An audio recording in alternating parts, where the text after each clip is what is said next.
just like to say that I have a very chaotic way of writing, and I have some tips that might help you, but some of them might because I am just very chaotic. Hopefully, they'll help you even if my comic writing process is very chaotic, and yours probably isn't. The footage in the background is me drawing the new banner for 9 Lives. This banner is on the website that should be available now in the description if you want to go check that out. I know, it's been a while. Ah. So, you wanted to write a comic. Let's say you have nothing. All you have is a dream. I don't know how to help. Okay, seriously.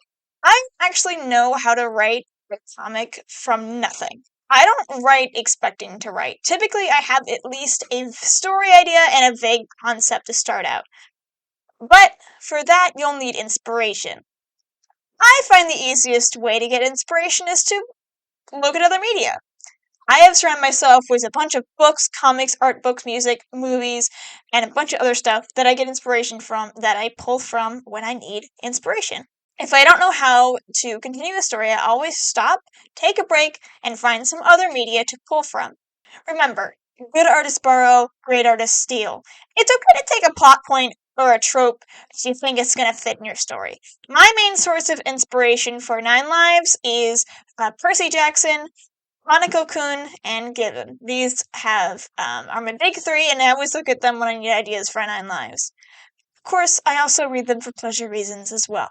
When it comes to starting with a character, the best thing that I find to do is to start with a random character design. When I did 9 Lives, I had a few characters fully designed in my head. Because I'd seen them in my dream. I knew what Chris was going to look like, and I knew what Teddy was going to look like. However, the other characters, I needed to figure out what they looked like. I had Chris in my dream slightly, but for the most part, it was in first person or third person, like a video game or something. And I never really saw him from the front if it was in third person. So I needed to figure out what he looked like as well. And I'll put the first sketches of him on the front, on the screen. They look nothing like they used to. They look nothing like he does now. Hell, the first character sheet I made of him doesn't look like him anymore. Especially if you're doing a long comic like I am, it's very likely that your style will shift as you improved. I have a few things. I had a few things when drawing him. But when designing him, I had a few things to keep in mind. As you can see, I started out with 3 separate sketches. One from Limbo, a land of sadness, cold, and fear. One from when he was a kid in the 1700s. Not the 70s, 1700s. And finally, a present day look. I still like the designs, and I think they look really cool, but I think that they look a bit too old. Chris is meant to be 16 years old, and his modern day look looks pretty old. I'd say he looks like he's at least in his 20s, if not older. But the way that I end up fixing that is by giving him a rounder face. He looks a lot softer now. He's a lot younger now. And the old version doesn't really look like him at all. We reuse the older version of him eventually, but the younger version is kind of what I wanted to use. Once I finally pinned down this design, was also when I pinned down the personality. It's very silly and sweet, and is sort of used and Chris is very silly and sweet, but it's also kind of a mask to hide his fears. Another way for you to come up with plot ideas is the exact same way that I did it. Concept art. This is one of the pieces of random concept art that I made with a pen in my sketchbook without thinking. This little sketch is how I came up with Desmond, the first villain of the comic. And it's just little dark, shadowy hands. And I got an entire plot point from him. And this actually ended up shaping the entirety of 9 Lives. Now, how does one figure out plot points? For this, I have 2 examples to pull from. For 9 Lives, I had the dream, but the dream didn't really have any plot. Well, you could technically say that it did, but those were mostly just backstory stuff, really. And it wasn't exactly like I had the main story. had a few points like that. Chris had been murdered, and then his mother sacrificed all of his family to save him, or at least tried. And then I had that one point Chris would come back to life and then die again. And then I had a couple other things, but mostly the other thing that I pulled from was that I saw Chris wandering in a snowy wasteland with a cat, and he laid down for a nap, and he had the dream that had his death in it. These are things that I put directly into the webcomic.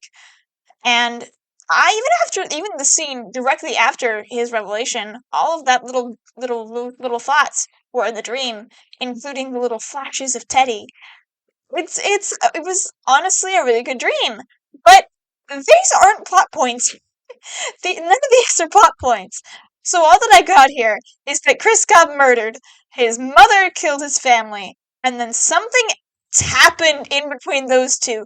Chris died again, and now he's in love with somebody. That's all that I had.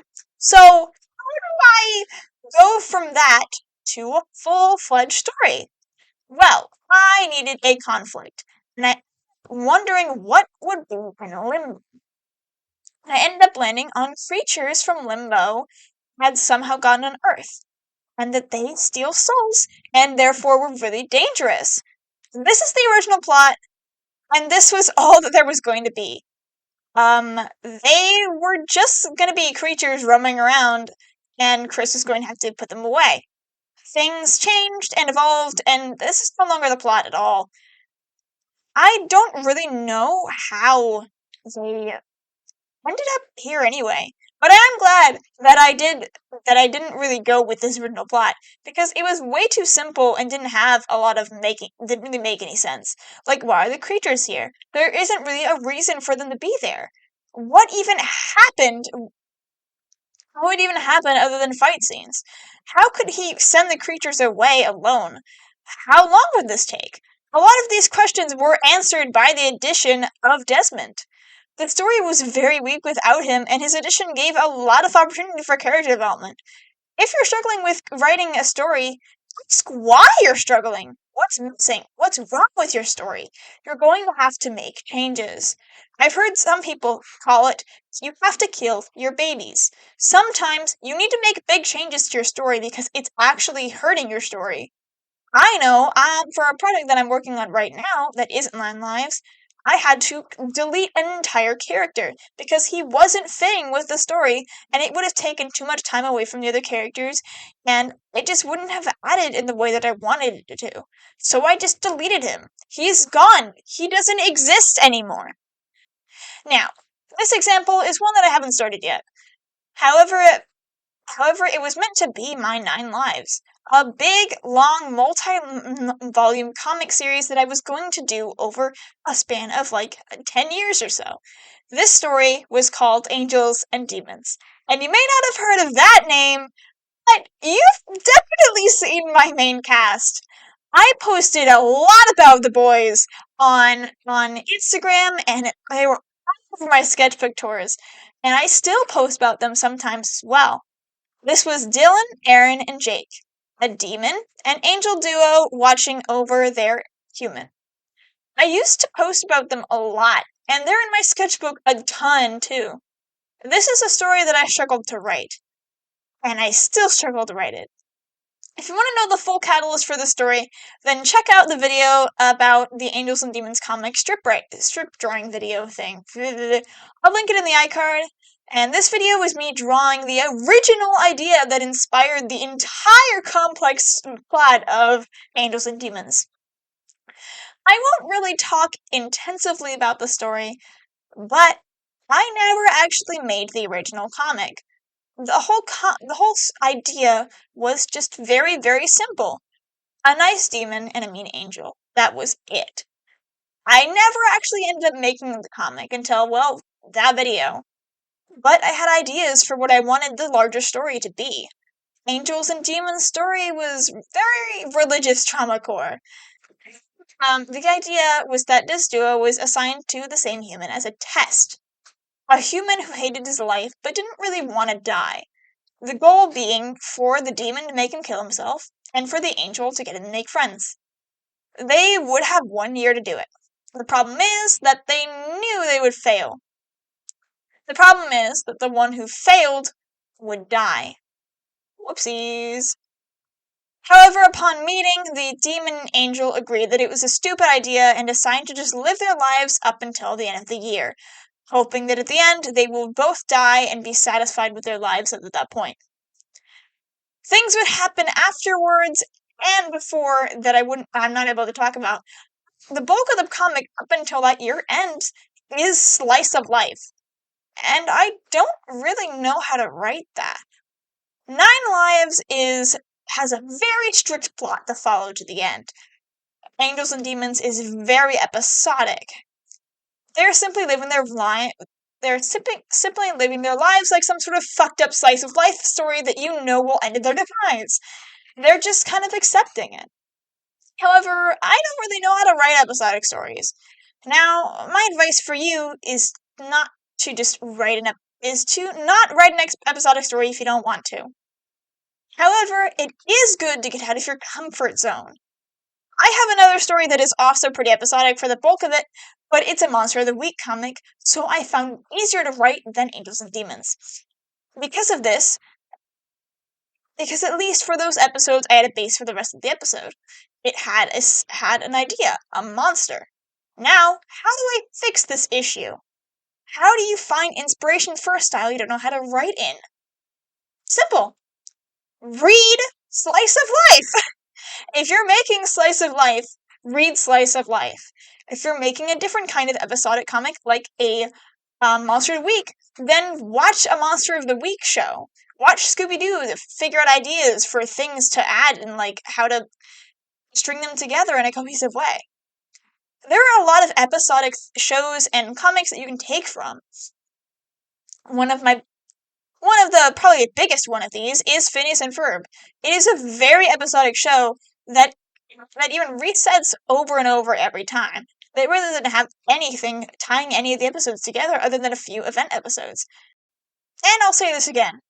Good artists borrow, great artists steal. Read other people's work, find out what they're doing correctly, and take those ideas for your own stuff. Don't be ashamed of stealing. People all the fucking time. As long as it's minuscule, it's fine. Don't copy all the episodes exactly. Take ideas and mold them into your comics, circumstances, and characters. Angels and Demons is a romance, so I would probably end up making a bulk of the chapters surrounding the romance. If you're doing a longer comic, like a year story, then mention holidays. These would make great episodes, whether they match real life holidays or not. It'll be a great addition anyway. The way to make episodic comics not feel too fillery is to make sure that they all tie together properly. So just with a romance, the romance will progress throughout the comic and serves as a link between episodes as it evolves and goes along the story. However, it doesn't even have to tie together. If you're doing one of those very episodic series that's just very comical, then you might not want to have all of them linked together and might just have little one-off comics. You don't have to make a big overarching story if you don't want to.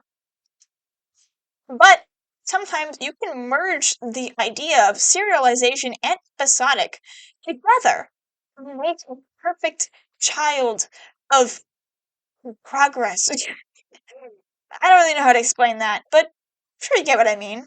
Angels and Demons would be both. It has an overarching plot, but every single chapter would be its own, would follow a certain story for that chapter, and it would move on to another story for the next chapter. Anyway, I don't have a lot of examples for writing purely episodic things as I haven't really written it. But on to character development. As I said before, my writing process is very chaotic, to the point where I feel like my hand is being guided by God. I'm honestly barely in control of my decisions. It's sort of like my dreams. I've had instances where I have an idea of how everything is going to play out, but then when I'm actually writing it, I end up changing something and all of my plans are ruined. But I can't go back because my hand did it, and that's against the rules. Whatever my hand says goes. One of these things that tend to be out of my control is character development. Nine Lives has a lot of character development that I just really didn't plan at all. And it tends to work out for me. But I do have some tips for intentional character development that I have to do sometimes to tie in things. One of these character development parts of Nine Lives is Chris's fear of promises. I spoil much, but it is canon that Chris hates promises. I ended up having to go back and fix a part where he said that he promised something because I didn't want to make it like I come out of nowhere. But I had to remove any evidence of him actually making promises.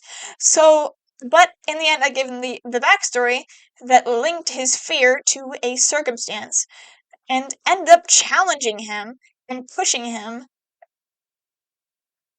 I gave him some backstory to his fear that ended up pushing me to challenge his fear. So one of Chris's character developments throughout the series is accepting promises that accepting that promises may be broken and are out of your control. I won't care. I don't really care about promises in my story very much. I usually just throw around the word pretty crazily. But when I finally made it a plot point, I realized how much I used it and how insane it is to not use it. And how hard it is to not use it. Finally taking the concept of promises seriously was an interesting thing for me as a learning experience, and of course for the character development of the character. You will see what I mean eventually. But the point of this character development is that simply adding an aspect of a character can move the character into development. External conflict is typically the main source of character development. However, internal conflict is just as much important. More. The characters should change because they want to change, not just because they're getting traumatized. Although that is a reason to get traumatized. Oh, that is definitely a reason. I'll give you other examples of internal conflict, but that's pretty heavy spoilers. Now, external conflict. I'm sure you've all heard of the types of external conflict. My tip is that you shouldn't rely on just one conflict. Nine Lives has like 3 and 4 if you count the nature of Limbo as being a conflict, which it technically is. Conflict should be a catalyst for story and development. And because of this, at least half of the conflict should be character driven. Whether it be Chris being reckless or dumbass or Val's criminal record, your character should be involved in the conflict directly or indirectly. And yes, Val's a criminal record. He is a very suspicious man. This conflict can be between the characters and background characters or side characters, or between main characters themselves, such as, I don't know, whatever the fuck is going on with Chris and Teddy right now. That is a conflict. Having a miscommunication trope is a conflict. I know it's annoying, but it's really fun to write, so sorry. You could also tie all of your conflicts together. You can resolve them at different times, but they should still feed into each other. It's like a map of all of the relationships and all of the conflicts. It's like those web maps of like ships and relationships from like anime or whatever. But instead, it's conflict. Conflict between characters and events happening that should tie into each other and influence each other. Again, with Chris and Teddy. Their conflict is currently being fed into by Desmond and the conflict with him. It's a good tactic to try. And have all of your conflict fit together. So, it makes a lot of your stuff make sense and makes things that would normally feel pretty fillery feel really cohesive and involved in the story and make sense in the plot. And like they really mean something, which they should. You shouldn't have something that feels like it's just there to be there.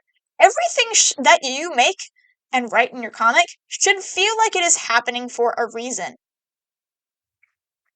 I recommend making a conflict map that has all of your arcs and characters and different arcs for your characters and different conflicts that happen during those arcs and influences into each other's arcs and other conflicts with each other and the conflict of the overall story and how everything is going to influence each other.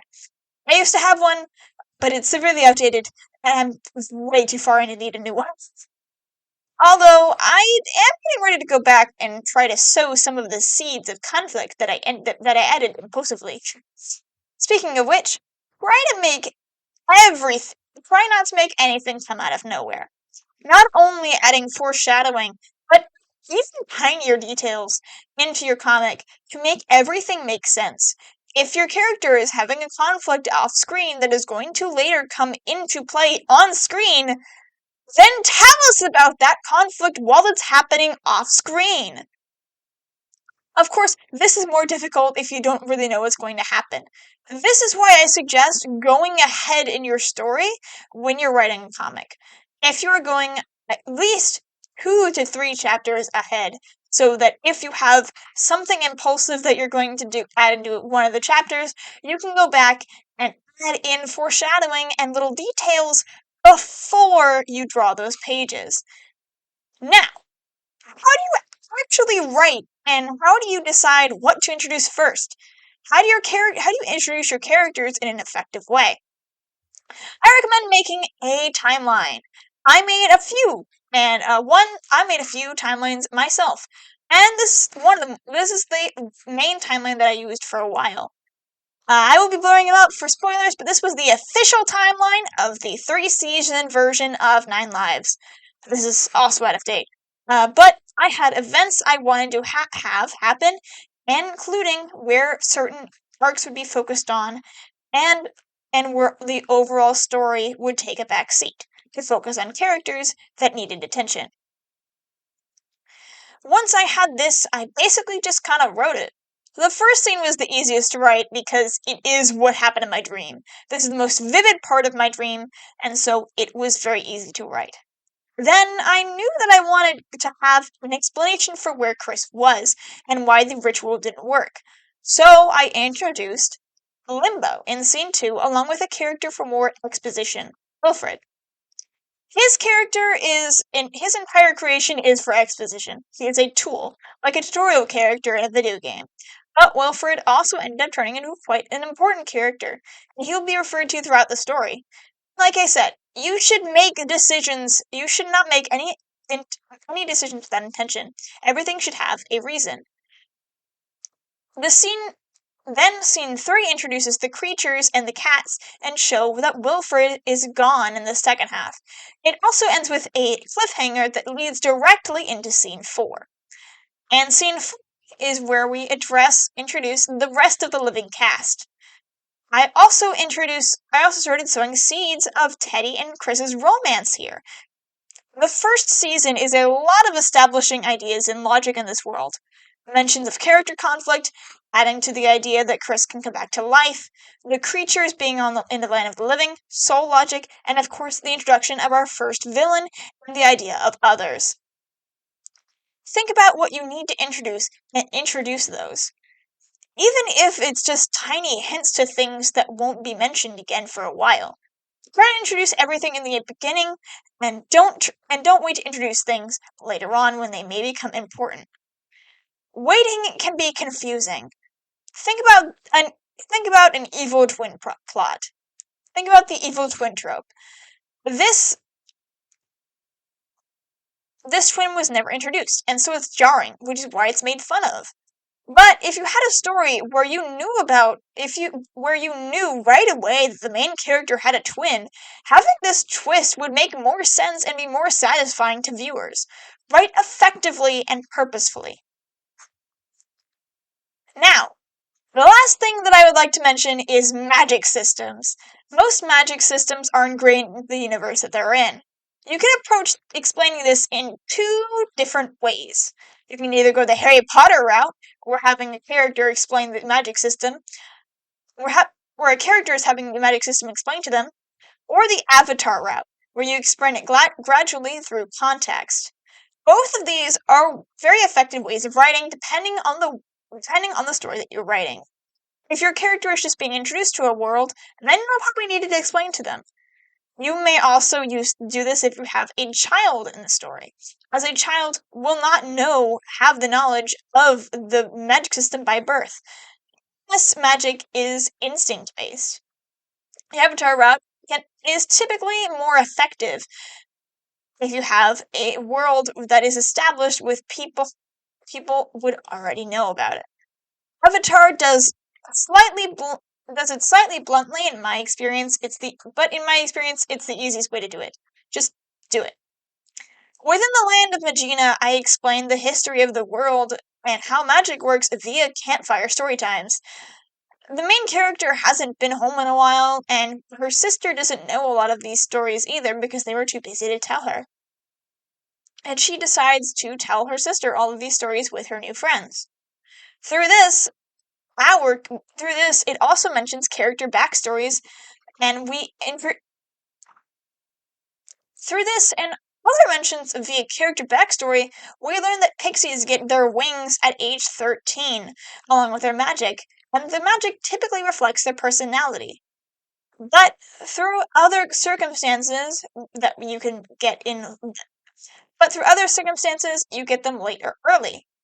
We also learn about dark magic, the process of stealing magic from the earth rather than just using the one that you were given.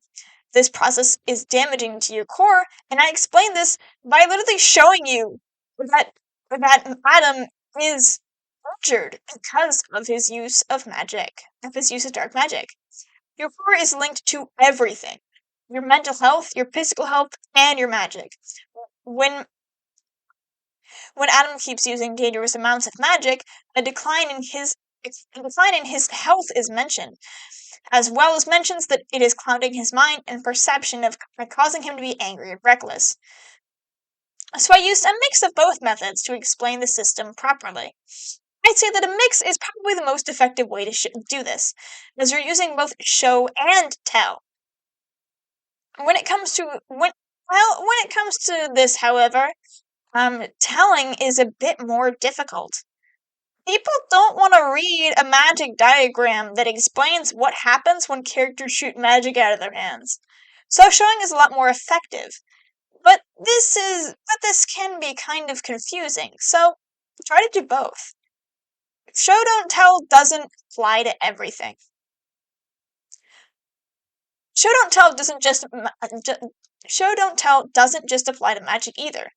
Like I said, sow the seeds of all decisions. The issue is knowing when to show and not tell.